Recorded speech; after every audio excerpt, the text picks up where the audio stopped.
You're listening to Welcome to Eloma, a podcast for highly ambitious dreamers who get shit done. I'm your host, Kiley Peters. This is a space where we talk about public relations and public perception. So spending the last 15 years of my career in the marketing and branding world, I thought I understood what PR was. I was very wrong. I have humbly come to realize that PR is so much more than I could ever even try to verbalize. I don't even know how I could have verbalized it before, but I've realized that whatever I thought I knew, I was very wrong. And I'm very excited about today's guest, Tamara Edwards. I've recently partnered with her. She's the founder of Tamara Edwards & Co. And I've partnered with them to help me with my personal branding and PR for all of my professional entities. And I'm really excited to dive into this conversation because I think PR is something, again, as I'm learning more and more about it, I think that it can be such a powerful tool, especially for small business in general, but especially for small business.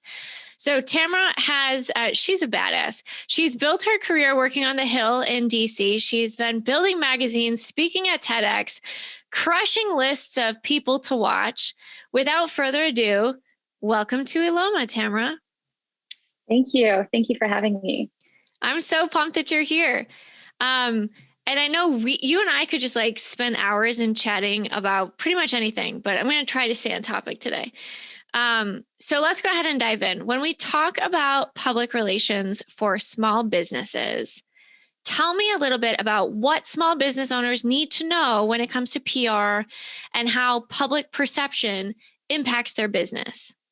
Yeah, PR is, like you said in your intro, is a bit convoluted. You can go to many different people, get many different definitions, and then not even going into the tactics. But I define it consistent with PR USA's definition, which is getting in front of your audience, getting in front of the public. And what that means when we get into branding terms is your audience, right? What do they care about? Those are a lot of the questions we ask on the front end. But very simply put, PR is your connection to your audience in some degree, right? Obviously, there's crossover with brand and marketing and things like that.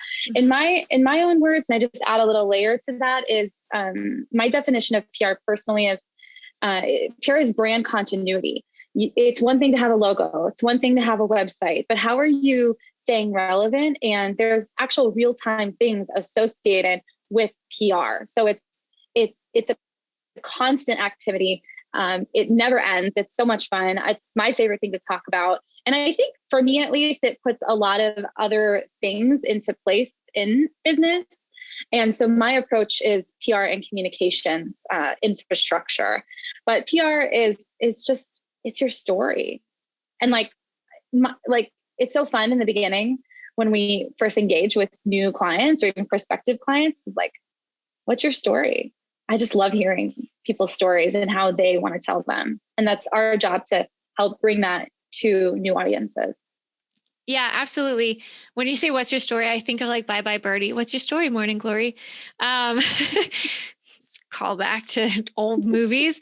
But I think that's so important because that's something that we hear all of the time, is the importance of telling a story. We know that that's important in selling, in marketing, and presenting our brand. PR, of course, makes sense for that.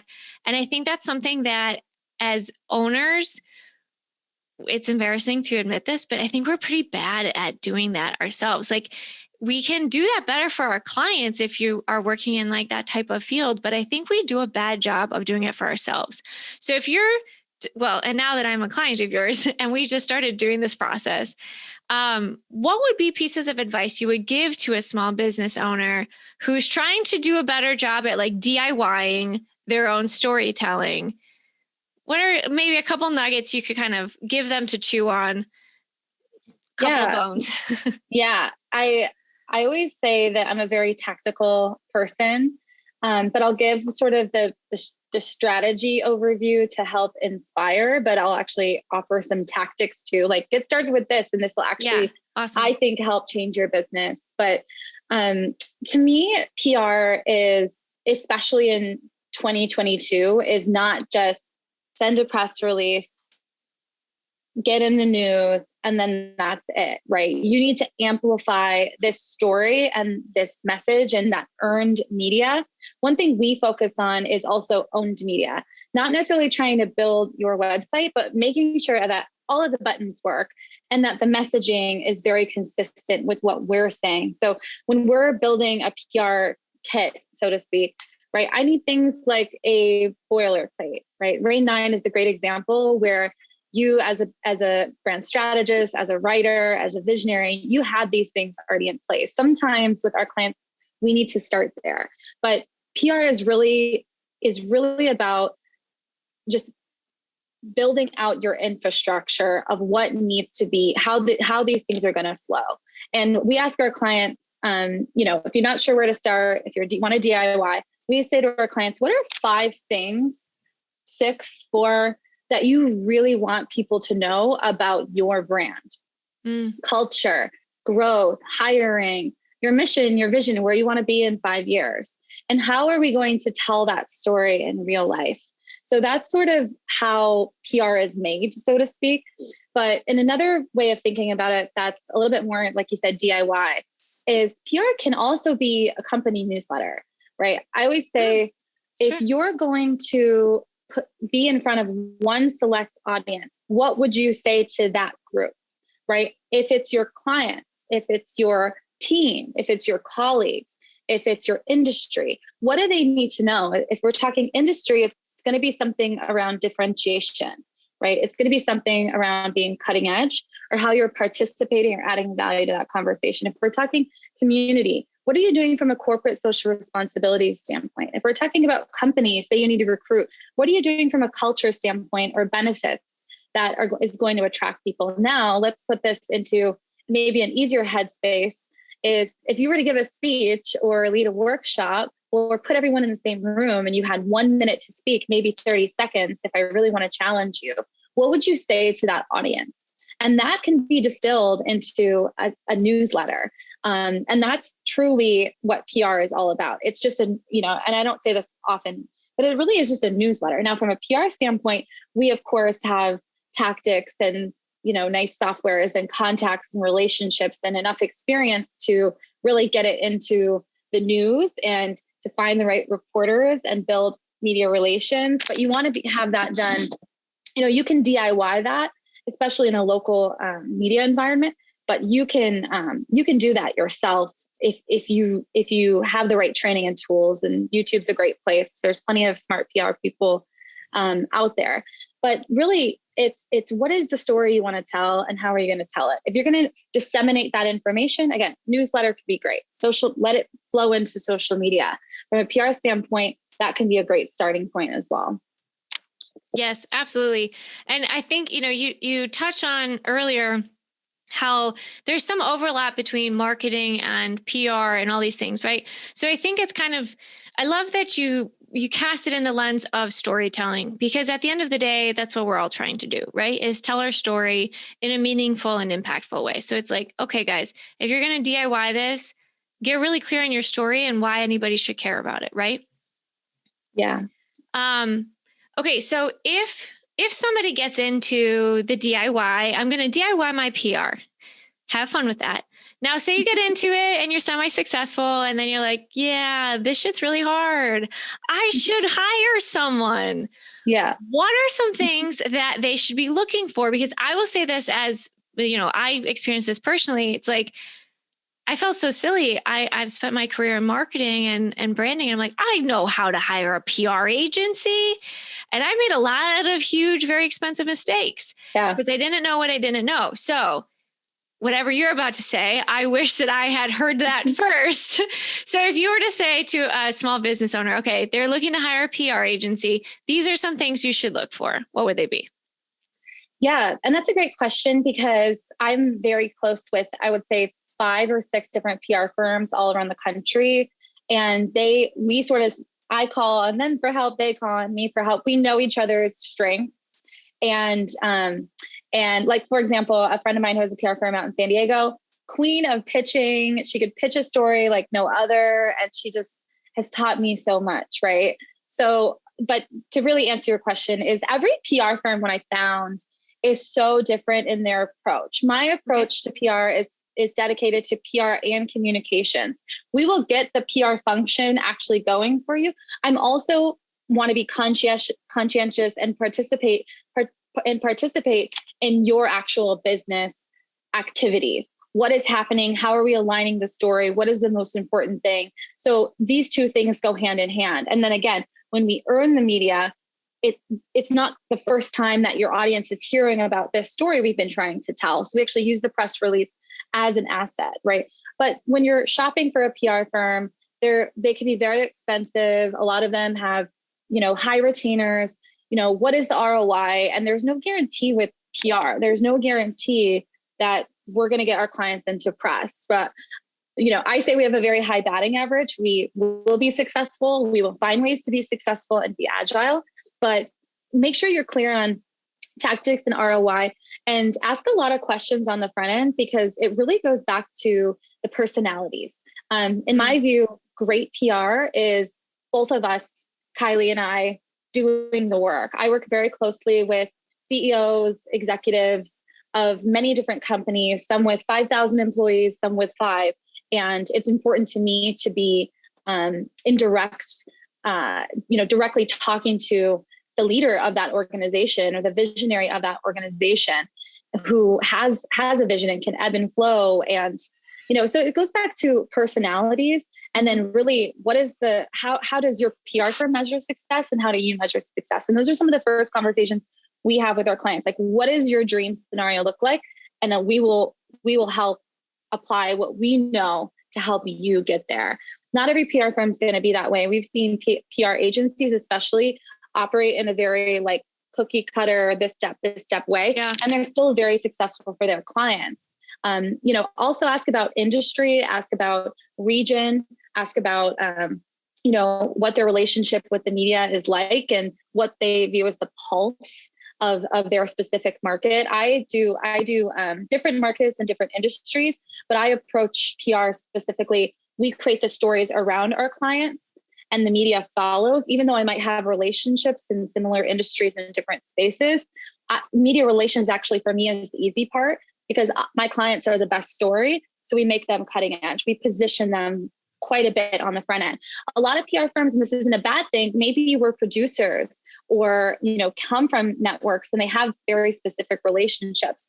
A friend and mentor of mine has complained to me about his PR firm because he is featured on national networks as a commentator in finance, and really doesn't really end up talking about the things that he wants to be talking about. Whereas my clients, we actually craft the narrative and the story. So we we do quite a bit of passive PR and proactive PR, but we really craft the story around them. So the coverage we get is in alignment with what we're promoting, which makes marketing people, I'm told, very happy.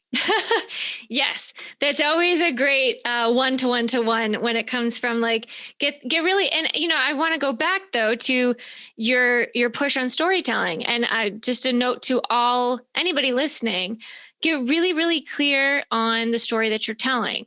And I say this as somebody who has gone through this process so many times myself, and I'm still tweaking it, but get really clear on the story you're telling and why anyone should care, because you're going to make that path so much easier for your PR, for your marketing, for all the things, right? So it's, yeah absolutely. You had said a couple of things that I wanted to touch on. You had mentioned defining success. So get really clear on defining success. And I think it's really important to call that out because, well, one, I'm obsessed with this concept of defining success, but two, I think it's also easy to forget that sometimes how we define success, is not the default. I know I fall victim to that oftentimes where I'm like, well, of course, this is what success is. Why would you even need to ask? Because people aren't mind readers, because everyone defines it differently. So I love that that's such a top goal. And the second one that you had called out, I lost. I should have taken notes. I was like, oh, that's a good one. I have to come back to it, but I can't remember what it was. So it was so good. You just covered the whole thing. in and of Let me itself. buy you some time, actually, because I want to speak to that, right? So a lot of clients come to us. So we work with private equity firms, venture capital firms, medium-sized corporate companies, small businesses, and personal brands. Like, that is so not niche in this 2020 era of being niche. What I'm niche on is my approach to PR and strategic communications. That said, every client wants to be in Forbes and Fast Company and they have their name in lights, right? The fun part is if you really want that overnight, you can pay $25,000 and get that. And I totally encourage that. You're not going to work with us. I don't do paid media. The reason I bring this up is to say, and almost over answering your first question, your initial question, which is, how do we define success? I think about things in gamification mode, right? Like, that's level 100. Forbes is level 100. Now, what does your business need to be saying and doing? Forbes, they want to sell copies of their magazine, and they want clicks, right? So we need to be the best story that's going to get people really excited. So how do we position your brand for that? How do we position your personal brand or your business for that? What needs to be done on the front end? And it's not complicated or me saying, hey, good luck, Chuck. It's just saying, let's start from the goal and work backwards. But that's where the tactics come in. And that's something that for me, I've been, it's pretty intuitive for me. And we'll talk about my professional background, I think, eventually in the interview. But at the same time, the very simple way of explaining this is I was working with a woman in Chicago who is passionate about news of the day. And she goes, you've been on MSNBC, Tamara. I know you have the contacts in MSNBC. Put me on MSNBC. And that's where, as a publicist, I had to make a call and say, okay, my client wants me to put her on national news. I do have contacts there. I've been in every newsroom in Chicago and DC and some in New York, and many others around the country, but the major news markets. And I just knew that she needed more media training. I mean, really, that's what it was. Sure. She needed to compose herself because she's very passionate and she's brilliant. She needed more media training. She needed to get in local markets and be in different environments. So when she is on that MSNBC stage, the world is watching. She's running with the Titans. When you watch some of these broadcasters, or especially a debate stage, these are highly trained professionals who do this and have studied this. You can't just go from passionate, well thought out, I've got my brand deck, to the main stage and a leading thought leader in the industry. You need to work towards those things in many ways. And so what I'm really good at is helping people have that conversation and work towards those goals and streamlining. And as my friends would say, or some of my clients, even hacking the system. Like, how can we get there? If that's the goal and the vision and the dream, right? Whether it's Forbes or entrepreneur or whatever the business needs are, we take that obviously into consideration quite a bit, right? You got to sell books. I get it. You got to sell books. This is what I think we need to do, but it's not just overnight.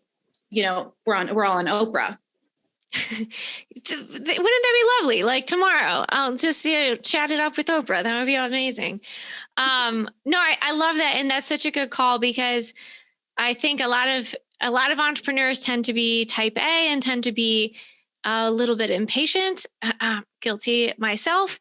And you're absolutely right. Like, that makes so much sense. You want to make sure that by the time you get to main stage or Forbes or whatever that main stage spotlight looks like, you're prepared to really nail it, because we get, like, you argue, you get one first impression, you get one real big shot. You don't want to blow it. I want to thank you for buying me time, because I remembered what my second thing was. My second thing was when you were talking about what to look for when hiring a PR agency, was personality and making sure they drive. I will say to all the listeners out there, the first time I met Tamara,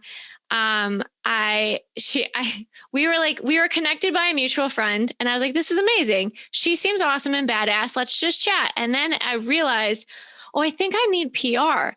And our first conversation was intended to just be like hi, nice, we should meet each other. And I made it into a business conversation. But I so appreciated, like, you showed up like on natural. There's like no makeup. There's nothing fancy happening. And I was like, this is amazing. I could go get drinks with this lady all day long and we could just hang out. And I'm like, I'll go anywhere and hang out with her in any room, in any city, whatever. And then I saw our mutual friend that weekend. And I was like, yeah, I'm going to hire her because I just want to hang out with her. Like, this will be so fun. So anyway, I absolutely agree with what you were saying. And then also a nod to, you were talking about your professional history. Let's touch on that for a hot second. One of the things that drew me to you was your background working in DC. I know I'm probably like most of the country that watches like House of Cards and Scandal and all these stupid DC shows that we're all obsessed with. And it's like, oh my gosh, she must be so badass. She was in DC and did this shit. Oh my God. So tell me a little bit about what it was like working in DC and how you've taken some of those skills and transfer them into your business now. Yeah. Okay. So House of Cards. Yes. Veep. Yes. Veep. God. I'm Gary. I'm totally Gary. I'm like there, but as I've matured professionally, I think I'm much more like, I'm a little bit more, not reserved, because I still love being in the weeds of like my clients and this, and I'm just so involved. But yeah, it's very Veep. It's very Veep. I should have said Veep. Veep is like, I'm obsessed. I mean, with a comedy background, Julia Louis-Dreyfus, amazing. Yeah. But yeah, the whole show is so freaking funny. Yeah. Yeah. My first job was, I think I'm so grateful for that first opportunity. I was fresh out of college. I got a job at a top lobbying firm called Polaris, and we did fundraisers for Republicans and Democrats on the House and the Senate side. Our offices was actually a row home, and we hosted events, 4 days a week, 5 days a week. It was a lobbying organization. And I just got so much experience in 18 months, and I met most of the decision makers in the House and the Senate, leadership and committees. And it was such a great, almost like boot camp. I always had this joke that I was going to make this t-shirt that says I survived, because it was such a difficult job. I can't even imagine. That shit seems ruthless. Yeah. Yeah. It was quite a bit, but that set the tone for where I'd like to think my career really, really took off. And I got a job as a scheduler, is what it's called for a U.S. congressman from my home state, from Illinois, and was, wore tights and heels every day and was just so dedicated to 24/7 where the congressman was, what he was doing from a logistics standpoint, and wanted to just make his day great and make his life easier, and processing quite a bit of information. So I think that really helped set the tone for my ability to just handle a very high volume of things and do so quite easily. I'd like to think I'm very organized.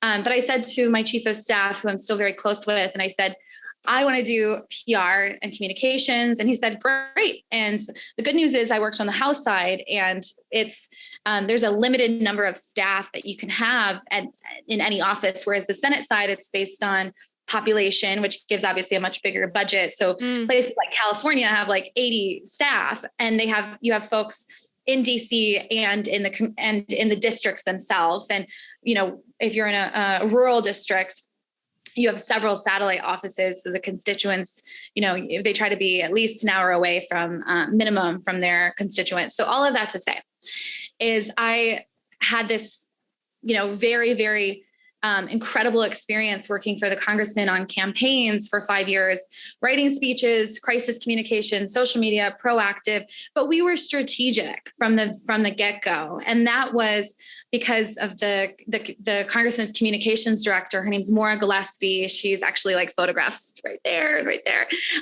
Huge influence over me. And the congressman I work for is very, very high profile to this day. He's in the news quite regularly.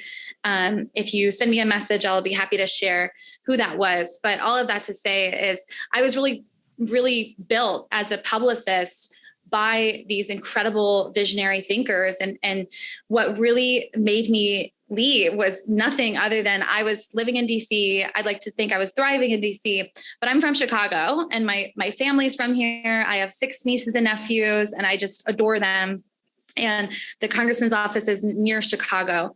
And so I thought, and I hadn't had private sector experience. So very quickly I got a job, the privilege of working at a personal branding agency for 6 months, and decided to take a break from that. And I just kind of regrouped and said, okay, what am I doing with my career? And my first client is a private equity individual, and he is a career CEO. And what he does is he makes businesses more profitable. And I am right there alongside him in all of his ventures, making them more visible. So we worked on satellites. We worked on huge names in venture capital. We've done crisis communications and his philanthropy and all kinds of amazing things. So to sort of bottle this up, it was, within the first 7 years of my career, I got agency, business, government, and startup in that first job, a very small office, very, very quickly, which really set the tone for my business is going to be turning 5 years old in April of 2023. I've been able to apply. Congratulations. Things. Thank you. Yeah. Thank you very much. And been able to apply all of those things very quickly. So I feel very lucky. But I do know that a lot of sweat and tears have gone into the becoming of, I guess, where I'm at now. But yeah, I can navigate bureaucracy. I can understand agency and understand processes and scalability. But I've also gotten, I would say, my MBA and my PhD in business from my very first client, who's still my client to this day in business. And it's been incredible. Yeah. I mean, at one point in time in my past life, not to make this into a long story, but at one point in time, I got into acting because I wanted to book a commercial to pay for the MBA program that I wanted to go to. Anyone listening can ask me more about that. It was a whole long thing. But long story short is during that time where I took acting classes to book a commercial to pay for my MBA, I had an acting instructor say to me in a one-on-one, he was like, you will find that you are uniquely positioned to do a certain thing at a certain point in time that like nobody else will be able to do. I was like, that's so encouraging. Thank you for that. Don't know what that means, but okay, thanks. And I have gone back to this conversation so many times over my life because he was right. And I think I bring that up now because everything that you just said, like you have such an interesting background that's not like the quote unquote stereotypical PR agency owner background, right? But I think that's so cool because it gives you all these like unique ingredients to uniquely do something that nobody else is well positioned to do. And I say that for anybody listening as well. Like I've talked to so many people who are like, but I don't have a traditional background and so-and-so is not going to take me seriously, blah, blah. No, bro, that's your secret sauce, man. You got to lean into that and figure out why is this so unique for you and how are you going to leverage it and make it into whatever comes next. So just to tie all that back up, I love all of your pieces. Thank you. So all that said, lots of things being shared here. If for any listener right now who's like, wow, that was a whole lot of word vomit, Kiley and Tamara, what is like the one over there? There's a lot going on. What is the one thing that you want owners to take away from this episode? Yeah, I think having a roadmap is the most important thing. I find that people really get lost, especially as fast as life is moving. We're all very busy these days, but there's so many trends. There's so many things that are tempting, right? I have a client that asked me if they should be on TikTok and they're a 3-person startup. And I just don't, it's probably not the best use of your time, right? Yeah. So having a roadmap is great. And the thing that we spend the most amount of our time on the front end is saying, what is PR? What does success look like from a PR standpoint? What does it look like from a brand standpoint? what do you want your audience to do with your information? And having those questions in front of you actually unveils very classic brand strategy type formulas of the roadmap that can help get you there. What we do for our clients is we work on schedules. What is the schedule of activities? So it doesn't all have to be done right now. It doesn't all have to be done tomorrow. You don't have to spend thousands and thousands of dollars to help get you to where you want to go. Start with clean up your website, right? Clean up your messaging. Start with, very simple once a week social media post. You don't necessarily have to be a social media influencer to be a successful marketer to get yourself out there. So we really want to take away that stress and that nervousness. And we want our clients, most of our clients are, they're not social media influencers. They're not selling a consumer product. We do have consumer product companies that we do PR for. They manage their own social. I have no questions for them and they have no questions for me. But for small business owners, people just starting out or want to go out on their own. That's the biggest thing, is just start with a roadmap, start with a plan. And that plan is really a series of answers to the questions of what do you want? What does it look like? And what do you think needs to happen for you to get there? And we find that that's the most helpful. So most of our clients, we know where we're going to be, 6 months, 8 months, 4 months from now with their brand. And of course, things are going to come up, things are going to change, but at least we took that time to set out a strategy that we think is going to work. Yeah. And I'll add just one layer to that, because I just had a conversation last night as you were talking about what does success look like in PR. I was talking about this with sales, and it was like, okay, sure, we talk about revenue all the time, but what are like the key metrics that if you land these things, everything else will fall into place? So I think I'll just toss that out for listeners. Like, as you think about what success looks like in PR, I would also ask the question, what does success look like? What are the main KPIs you need to hit as a business? Like, is it revenue? Is it followers? Is it like discovery calls or whatever it is? But it should be like 3 main numbers, and then everything else falls into place. So yeah. Because I think it can get overwhelming. Well, and I'll add a layer to that and just say, what we're offering our clients is really a business plan, as if we're the vice president or chief communications of your business. Yeah. Just like sales has its own sort of chart. Now, a small business isn't going to go hire a C-suite of professionals. Otherwise, they wouldn't be a small business. So you can at least spend time and find smart people to help at least guide you or have conversations. There's plenty of great resources online, but going back to at least one of my core beliefs is like, it really starts with you, and no one's going to do it the way you're going to do it. So ask yourself, what am I, from a sales perspective, from a process perspective, but for us, where we participate mostly is from a comms and PR perspective. Yeah, for sure. Okay. So I have a question I'm excited to ask you, because I asked this one other time and like the answer was magical. What is one thing people probably don't know about you that is essential to who you are? Oh, I like this. I have been told that I make people very comfortable, and in the professional setting, and then personal too. Personal, okay, accepting, loving, giving. I care so much about my community and my friends, but professionally, PR is actually very vulnerable. You are raising your profile. You are taking a picture of you or of your company or of your team or something you've created, mm-hmm. and putting it out there for other people to consume, learn about, read about, maybe judge too. And people feel very judged in that process, whether they say that out loud or not. So it's a very vulnerable state. Another thing we do, is going back to that gamification, is we really prepare our clients for raising their profile, I always say, in a way that makes sense for their business goals. And that might be camera work or media training and getting really clear. And me, I'm a consultant, not a coach. So I'm going to push you and I'm going to hold space for you.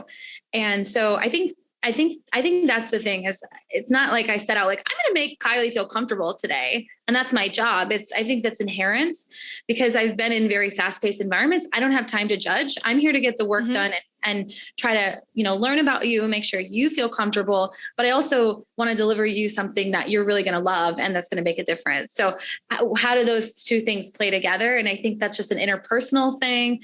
And I think I got it from my mom mostly, but from your mom. Totally. My mom makes you feel good. She's a hippie, you said? Totally. She's totally a hippie. I love it. Let me just put it this way. She was blowing up a beach ball at the Def Leppard concert when it was getting dark because she forgot it was in her bag, but it did make its way to the stage and we were in the nosebleeds in Milwaukee. So my mom was just like, she's just down to have a good time. Oh, you were up here for that show. I know a bunch of people that were at that show. Yes. Okay. All right. So approachability, absolutely. But is there like a, almost like a secret, people wouldn't know that I only wear like fuzzy socks on Saturday nights or something like that? Anything fun like that? Okay. The sauna is my favorite place to be. And I mantra, like, I'm Tamara Edwards, bitch, when I'm there. Yes. It's the one place that nobody can bother me and not bother, but I'm off my phone. Can't get you. Yeah. Just me and the earth. And it's just me and it's such a raw place. And it's my favorite place to be. I was there this morning. I go there to meditate. I go there if I'm stressed out. I'm like, get to the sauna. I love it. I recenter there. I love it. And you know what's funny is mine is the steam room.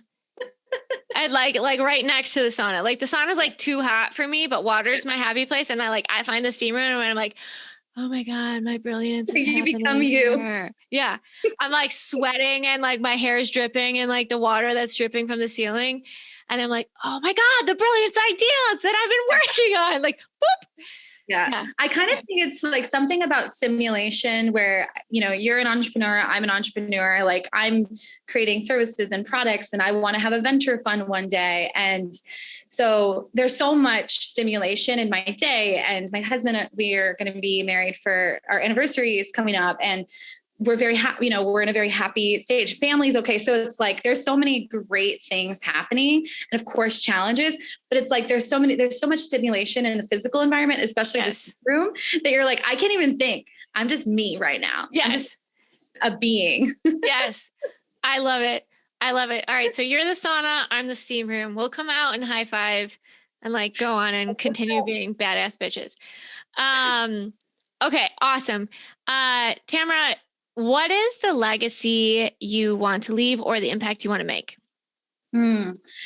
Yeah. Legacy is interesting. It's not for sale. I see people selling legacy and I'm like, okay, that's an interesting take. The thing that I want people to know is not just me, but, business, like I'm not supposed to be here. I'm not supposed to be running, we're going to hit 7 figures, right? That is crazy to think about.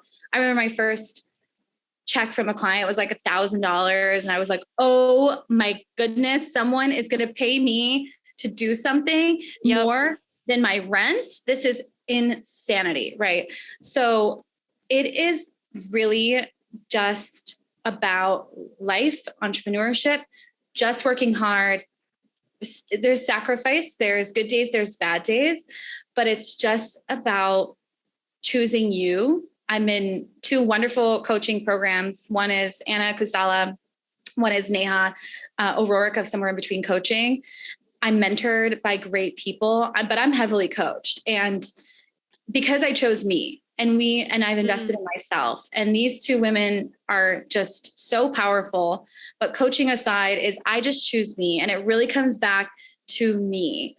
And, I want to have a good day. I want to move with ease. I want happy clients. I want a successful business, and I'll do anything it takes to get there. Right.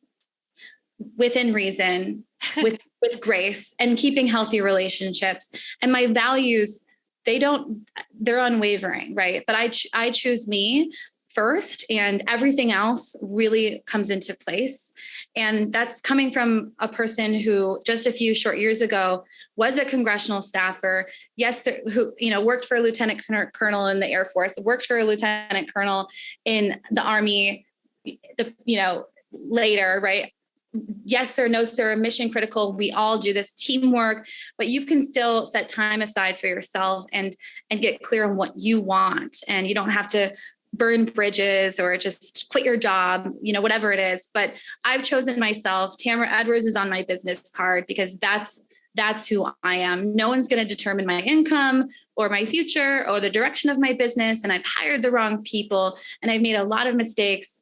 And I think what Reign 9 is doing and what Welcome to Eloma doing, which is why I was so excited to work with you, is you're creating environments where people can have those conversations, because business is very difficult. So the more that we teach each other and share information and just tell the truth of what's really going on here, mm-hmm. I think that's what I want to participate in. And so it's not just my legacy, so to speak. It's a need and a requirement, because this has been the best thing that's ever happened to me. And I want more people to experience it. And I will say later this year, I'll actually be releasing a documentary that it's archiving and chronicling me freaking out, dropping my magazine with no makeup on, so nervous about hitting send, and just showing what really goes into it. Because we all, in the Instagram era, we can all tell a really great story online. But I think too, as a publicist, it's also what's happening behind the scenes and just the mediation of what your experience is, which is important to share that and important to tell and important to be mindful of that. So you can share the good news, share the news that having your books in order is the best thing for me that's ever happened to my business. I have an amazing CFO, Pablo is his name. And oh my God, what a difference it makes when your books are in order. Yeah. Who knew? Nobody told me that. Maybe they did, but we just have to keep saying it to each other, because you never know when they're going to be able to receive the information, how they're going to be able to receive it. And things will fall into place if you just keep at it. So that's what I want people to do and think about, because I have a drive in me, and I think we all do here. And it's easy to start a business in 2022, and it's easy to sell things online and get clear about who you are, but you have to choose you first. Yeah, I love it. Okay. My last question for you, which might be the same answer or not, we'll see. But what is your greatest insight or discovery about life and entrepreneurship? Yeah, I think that my greatest insight is that I really view my time here, my soul's existence, in what my friend and I call our meat suits, my physical body. Now that you heard it, you're not going to be able to unhear it. I'm done. I can't pop out. Yeah. I'm writing this down. Pop out at some point. Meat suits. Oh my gosh. I'm writing this down. A friend of mine said it to me, and I just thought it was like, now I see it. And so, but it's my objective is to do as much as I possibly can and just explore and push myself and see what can happen and see what I can create. And entrepreneurship has given me that tool. Now, corporate jobs, don't quit your job. You can invest in yourself in many ways, but entrepreneurship particularly has given me the ability to not only envision, but create and bring to life and get better. Right. And my business, I feel very much that we're on the ground floor, even though we're 5 years in, and we have, I think, a very good brand. We've got great media. We've got amazing clients, but we're on the ground floor. It's always, it's a long game. So yeah, those are the main two things. Okay. It's a long game. It's a long game. I love it. All right, lady, thank you so much for giving us some of your time today. For everybody listening who is now obsessed with you in the same way I am and wants to reach out, what's the best way to contact you? Sure. My email, very accessible. I love having conversations. I always say I'm not a salesperson. I just want to add value. So my email is Tamara@tamaraedwards.co. That's TAMARA EDWARDS. Email me. I'd love to have a conversation around what your goals are for PR, communications, personal branding. And then my website is tamaraedwards.co. Awesome. All right. We'll make sure that that's in the show notes as well. Thank you so much for everybody listening. If you've enjoyed today's podcast, please go ahead and leave a review. Tamara, you're the best. Thank you so much. You're the best. Thank you for this platform. Thank you for Welcome to Eloma and Reign 9. I cannot wait for everyone to read and see and consume what you're building is truly incredible. And I was nervous coming onto this show because I know that you have great guests, great listeners, and you yourself are just, you're amazing. So thank you. You said, thank me. Thank you. Let's just, oh my gosh, really what you're doing is incredible. You're too sweet. Okay. Well, we'll gush offline. All right. Okay. You're the best. Thank you. Okay. You are. Bye. Okay. No, you. To continue learning how to better build your business and make your vision a reality, subscribe to the Welcome to Eloma email list at welcometoeloma.com.